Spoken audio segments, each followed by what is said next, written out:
Hello and welcome to the Business Spotlight interview series. I'm your host, Anu Khanna, and today I'm joined by Chris Knight from Innermedia, which is an award-winning digital marketing agency. Chris, would you like to introduce yourself and tell our audience a bit more about what you do? Yeah, sure. Thank you. Hi, everyone.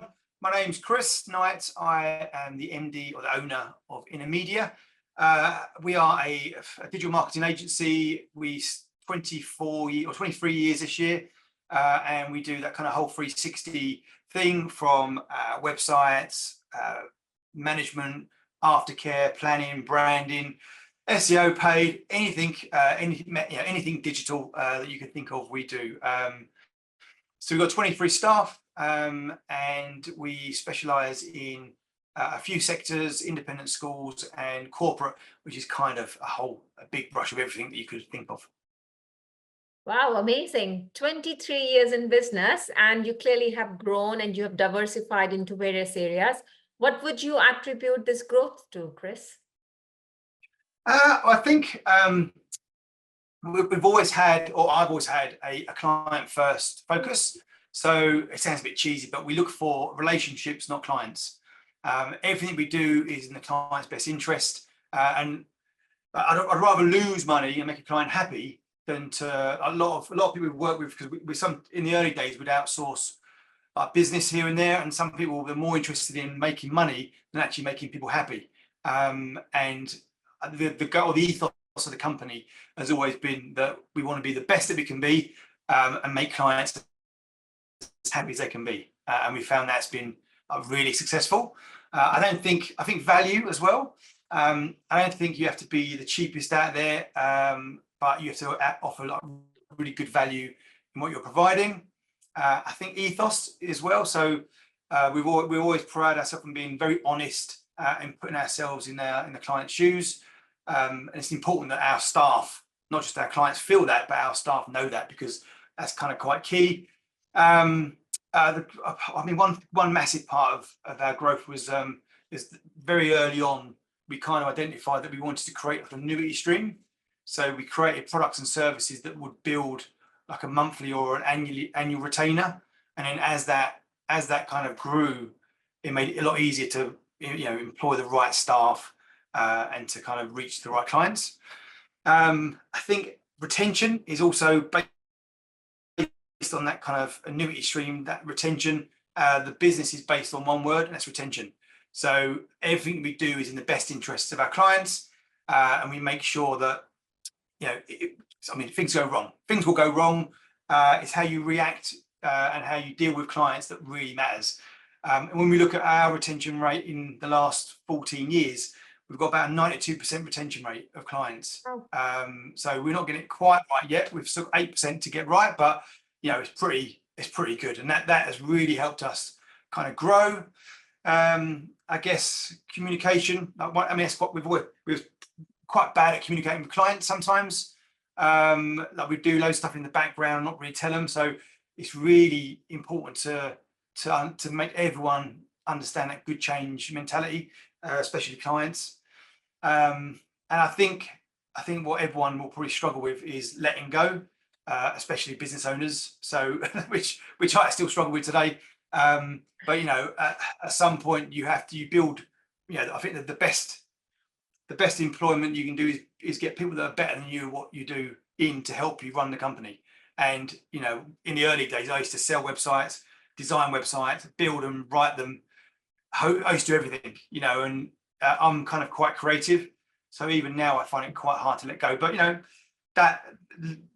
getting good staff in and trusting them has really kind of helped us grow, I guess. Now, you've said some really important things here. You talked about relationships, and then you talked about retention, the two most important R's. How much would you think that the relationships impact your retention? Massively. I've had clients, like I said, things go wrong. Things will. There's never a business that will get it 100% perfect all the time. Yeah. And in the early days, we had an issue. A client rang up moaning. I called them straight away. They say eat the frog. Don't put things off. Deal with the really horrible things straight away. Great tip. Called them up straight away, said, yep, understood, explain why it happened, because there's always a reason. If you've got that kind of client first, you're never going to purposely do something wrong or have something that falls down. Explain what happened, jumped all over it, sorted it all out, and actually managed to sell him an upsell, an upgrade. And he was over the moon. And this is a client that was upset, a bit frustrated, and they're the ones that can really turn into brand ambassadors for your company, because all people want to bring up and shout, but all they want is you to go, yep, understand, I'm all over it, and sort it out. And that client kind of first relationship definitely helped our retention. And also being honest and putting yourself in the client's shoes. Like a lot of our competition, that's one of the tips, is to understand where you are within your market, what your competition are doing. And some of our competition do like 4-year contracts for like £10,000 a year, which is outrageous. And if you don't cancel 3 months before that timeline, you're tied in for another 4 years. Oh my God. Yeah, and they've got such really, really tight lawyer contracts. You can't get out of them. Yeah, with us, it's like a year contract with a 3-month kind of notice, and you own everything. So and if people want to move, so we've got an 8% gap in our 100% retention. Sometimes people want to move, and we help them. Yeah. And we're and it's that you put your money where your mouth is. So look, we've got 1 year. If you're not happy, you can go, and everything is yours. No IP. We don't. A lot of agencies will own your logos, own your design. We give you everything if you want to go. And that, I think, speaks volumes with that kind of client. Not looking for clients, we're looking for a relationship. And we've got clients that have been with us 15 years, 20 years. Wow. And because of that annuity builds and builds and builds, and it just makes everything easier. But very, very important, I think, those 2 R's. Really good. And therefore your client retention is high, because you're building trust with your clients, and people buy from people they like and trust, and you're building trust. Yeah. And they do. It's you've got to have a good service, you've got to do it well, but you've got to be, you've got to be fair, and you've got to be liked. And I think if by being liked, trust is such a big thing, especially in our industry, because there's so many charlatans around. I was on honeymoon actually a few weeks ago, and I met a guy who kind of near us a little bit, but he was saying he gets so many people ringing him about SEO and pay-per-click and websites, and he goes, I've heard so many bad stories, I've left my website kind of just go to pot because I'm almost too scared to trust anyone. So I think we've been in contact, and who knows, and he liked what I was saying about that client first, and we'll probably end up working with him. But look at you, Chris. Even on your honeymoon, you are building relationships with your clients. They say you never stop, not selling, but you never stop. I think if you believe in it and you're passionate, like a lot of people are, it's all about, like you're saying about, you get the business, you get the product, you get the service, and just go out and make a lot of friends. And eventually, and never force sell. Like we do events, we just buy people drinks at the bar, chat about them, and then eventually go, well, so what do you do? And then have a little short elevator pitch, that's it. And then if they're interested, but the more, we go to events, and we meet people up over 5 or 6 years without any hard sale, and eventually they become a client. And they're the ones that stick for 10, 15 years. Yeah. Yes. Building trust definitely goes a long way. There are many business owners listening to you. What would you say, Chris, are some of the common misconceptions about running a business, and how do you address these misconceptions? Probably the first one is it's easy. It's not. It's not easy. People say you should have a work-life balance. When you first start out, I think you need to be fully committed. It's more all work, no life to start off with. If you want to be a success, most businesses fail in the first year. I say that jokingly, but it is. You have to take it seriously. They also say that clients are always right. They're not, but you need to make them feel like they are. And I think that is the bit. Don't be frightened to say no to a client. I think it's really powerful. You know, we get clients sometimes, you know, telling us what they want and how they want it, and we go, no, that's not right. That won't work. And I've actually turned a client down, which is really hard. You know, probably in the last 6 months, I've actually told a client, you know what, that is not going to work. I would rather you go somewhere else because it's not going to work. And they wanted to do like a pay-per-click campaign. They had like 2 weeks to do it. They wanted to spend like 3 or 4 grand. I was like, well, I think it's 2,000. And I said to them, you haven't got enough time. Like, you need a week to 2 weeks bedding in period to get the ads right. And then it's, you know, it's a lot. You need a better strategy. And they were, no, we want to just throw some money at it. I said, well, if we take your money, we'll only frustrate you and you won't come back. So I'd rather say no now. And I've got a relationship with him. I know him very well. So I'd rather just get the other company to do it because it won't work. And, you know, I think that is more powerful to say no. And I think also, don't try and sell everything to everyone. And we used to have a shop front years ago, and like, you know, back in the day, and me and my business partner, I'd be more the kind of sales, and we still are. I'm the front of house. I'm the kind of the sales, the account management, the strategy, that side of it, and he's the kind of operations. So I'll sell it and he'll do it basically. And I remember one day someone come in our shop, and it was a website shop, and they asked me to print something onto an apron. And I said, yes. I said, yeah, we can do that. Made up a price, sold it to him, turned around and he was like, so who's going to do that? And then, you know, they're the sort of things you want to avoid, because it's so tempting as when you're starting a business to diversify and sell stuff that you can't really do that well, or you're doing something, you're trying to add something on. And if that goes wrong, then your reputation in that client's eyes suffers. So I'd say that's a big one as well. Yes, no, well said, really well said, Chris. You know, you are quite a successful business, been there for 23 years. What would you say are your biggest business challenges? Business challenges. I think in the early days, it's when you first start, it's the way I mean, most businesses are built from someone that's good at something, that builds rapport with people, and eventually the demand outweighs what you can deliver, which then you then take on staff, and that kind of is how most businesses grow. And I think that in the recruitment of staff is key. And most people in the early days will get staff just to do the bits they don't want to do, which is not always the best way of doing it. You know, there's, you know, you should really employ people that are better than you to help you to grow. I think that's one of the key elements. I think the believing in good change is, you know, I still do it now. I go for our brand, I go through production, SEO, paid. We've got a film team, so I go through all those regularly and just touch base and just, you know, constantly believe in good change. You can always keep changing. So I think staff employment is one. I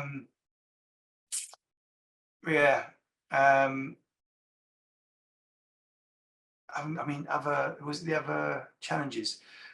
Was the challenges we're talking about? Sorry. Yes. So staffing is one challenge, and staffing is quite a big challenge, Chris. I totally agree with you. Yeah. So, you know, when you are recruiting the staff, what qualities are you looking for in your employees? So how do you foster this positive and productive atmosphere in the office? How do you do that? I mean, really, like, it comes down to like just one, they've got to be obviously passionate about what they do, but make sure they understand the ethos. Like, we're about to do, I think in a month's time, I'm doing a whole presentation to all of our staff on how we talk to clients, how, you know, from initial inquiry, the tender document, all the research and analysis, and we do a whole kind of web audit, an SEO audit on their website and their company. We then do a big document that explains how we do it, all the costings. We then do a presentation. So we're going to go through the whole thing because, you know, I'm constantly changing what we're doing, what we're telling clients, and I think it's really important to get the staff to understand that. And you know, in our industry, it's pretty easy. It's quite easy to know if they can do the job, but it's getting the right culture and the right fit and the right mentality. That kind of client first approach is always, I'd rather employ someone who's friendly, easy to get on with, and believes in looking after clients than somebody who's really skilled. Because a lot of stuff you can learn. I mean, you've got to have a skill base, but I'd rather get the people that are likable and build rapport than the people that can do the job really, really well. And I think that's a better fit for our company. Yeah, really well said. Client first always, you talk about client relationships, which leads to client retention, recruiting the staff right. Lots of golden nuggets that you have shared, Chris. So thank you. Anything on a parting note for business owners who are listening out there and want to create the success similar to what you have created, what would your advice be to them? I think for business in top tips, I guess one would be to speak to people in your industry, identify people who've got bigger companies than you in your sector, and try and meet them at events, because people in business love to talk about their experiences if they've done well. And we moved from an office in COVID to an office somewhere else after a few years. No one really wanted to come in because we're quite flexible. Then we gone into co-working, and the amount of throughout my whole journey, that whole good change, I can't remember where we started and how we got to here. It's such a blur of what's happened. But when you hear people talking about problems or issues, you're like, oh yeah, we went through that, we did that, and this is how we fixed it. So just try and meet people. I mean, even not in your industry, even just talk to people that run successful businesses. I love talking about our experiences and how we got to where we got to. It might not fit every company, but you can take golden nuggets and you can, but good change is always going to help put clients first. Never cut corners. We used to work with an agency, we used to outsource some stuff, and they say, oh, we'd ask them to do a bit of brand work before we did branding. And they go, we'll charge you, I don't know, a day, 600 quid for a logo. And they come back and it wouldn't be very good. And they go, well, that's your design time. So I'd rather spend twice that to get it right and keep the client happy than to have that mentality. And they've actually gone bust now. So it kind of shows that's the wrong thing to do. I think experience is everything. I think a really good tip is to plan your exit strategy. Yeah. Early, not that you're going to sell the company, but we've gone through a pretend selling the company process, and it's really good. You start to look at things differently. You streamline costs. You plan what would happen if you exited, or who would take over, who in your team would do that, how you need to train them to do that, what you need monetary to retire, and how you can get there. And I always did that with, I planned it from an early age, and I'm getting towards that. And if you don't think about it and don't plan it, you'll never get there. Identify a key structure of how you can offer to clients better, and create a model within your business of retention, whether it's monthly, bi-monthly, quarterly, annually, something that you can add value to and charge a client for. And that it's really hard to get new clients. It's really easy to look after ones you've got. Yeah. And if you can monetize that by keeping them happy and giving them value, that annuity stream just builds up and up and up and up and up. You don't need to get as many clients in. You get less churn, and your turnover just grows at a really nice rate. And then you don't have to panic about employing staff straight away. You can plan for it within your exit strategy. And then once you get it right, you can just keep it and retain and yield the benefits. 100%. Thank you, Chris. You've almost shared the formula for growth. Keep your clients happy, continue to make them grow, increase your average ticket, recruit the right people. Thank you so much, Chris. This has been very useful. Thank you for joining us today. No, that's fine. I think, was it as Ivan Miser said, you want a business, not a job? I think is it Ivan Miser? I think I got it right. Yeah, totally. Business is not a job. It should not be treated like a job. Yeah, you should have a business. You should have a business, not a job, and that's where you want to try and aim to get to. So 100%. Yeah. 100%. Oh, that was fun. I enjoyed that. Yeah. Thank you very much. No worries. Have a good weekend. Yeah, you too. All right.